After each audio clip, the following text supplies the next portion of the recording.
In my checklist book, I got a really helpful and informative checklist called Seminar Workshop Checklist. This is if you want to conduct your own workshop or your own seminar. Well, this checklist will help you do just that. Come on, let's check it out. So, if you sell information products or write books or offer coaching, consulting, at some point you might be asked to speak at someone's event, or you may decide to host your own live in-person workshop or seminar. And while Zoom does make it convenient to host an event with dozens of people from the comfort of your own home or office, a webcam, and a computer monitor, well, when you want to conduct an event where people show up in person, well, that takes a little planning. And not to worry, because I've got you covered. Use this checklist for an overview to plan your next event. Come on, let's get into it. And I'm just going to go over the main topics of this seminar workshop checklist because this is pretty extensive. It's almost like a small mini book. And when you see what topics are covered, you'll say to yourself, you know what, I could use this. And then go ahead, dive into it, read it for yourself. It's good stuff. And I know for myself, when I wanted to run a workshop or conduct a seminar of my own, I would run through these same elements to make sure my T's were crossed, my I's were dotted, and all that jazz. So come on, let's get into it. We start with the basics, your seminar topic, seminar title, and a seminar website. So we're going to see if the domain name is available for myfitnessworkshop.com. Whatever it is that you're going to have for your event, is the domain name available? mybookWritingSeminar.com, something like that. And if it's available, great. Go build a website, just real quick. Just go build a website or even create a website out of a Google Doc. You're just providing information, but you would have that domain name forward to the Google Doc. Yeah, check out mybookWritingSeminar.com. It's coming up in a month. And then it just redirects to that Google Doc. Yeah, good stuff. The duration, the time, the dates, the location, where's it going to be held? Pricing and payment options, I talk about that.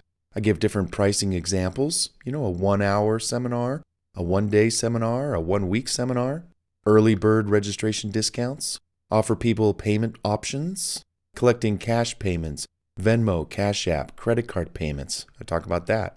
Using Eventbrite.com to collect registrations and payments. Seminar literature and other preparation materials. So you're going to want to create an outline for your event. You might want to create sample seminar handouts. You might use props. What are you going to wear at your event? Is it casual? Is it business? Something in the middle? Got a costume? How are you going to record the seminar? If you're going to do that, will you record it yourself? I recommend you record each segment separately.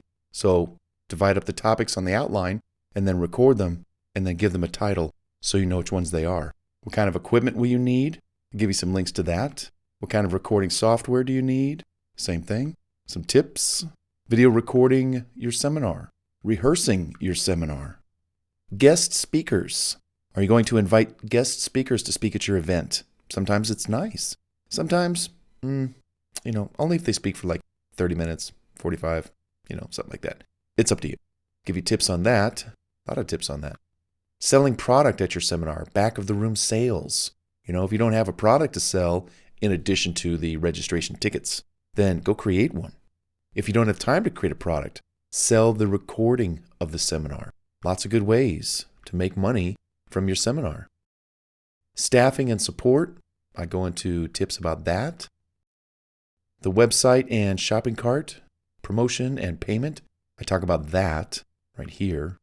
Marketing and seminar promotion tactics, using affiliates to help promote your seminar. Promote your seminar on social media platforms, local networking events and meetup groups. Email your own list, teleseminar preview calls, webinar preview sessions, speaking, your own e-zine, your own website or blog, your website calendar. I talk about that. Then I talk about the event, the day before and the day of the seminar.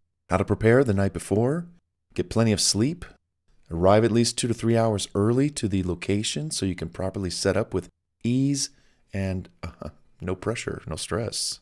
Registration, product, and other tables that you might need to set up. Distribute any seminar literature around the room.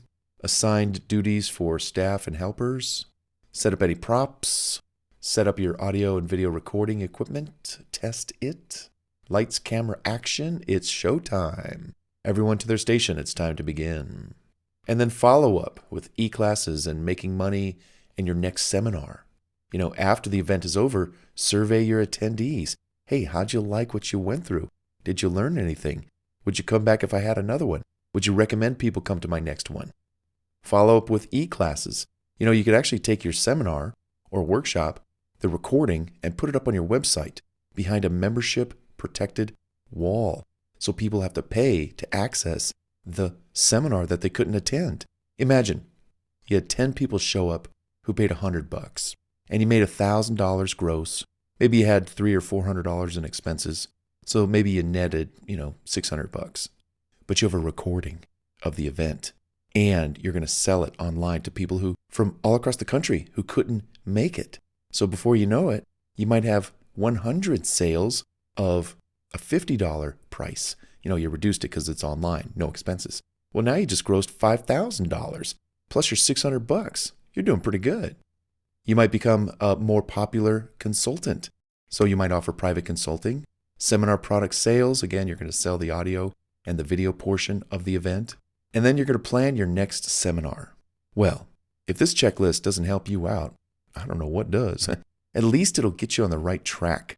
There's always going to be little things here and there that come up, but that's okay.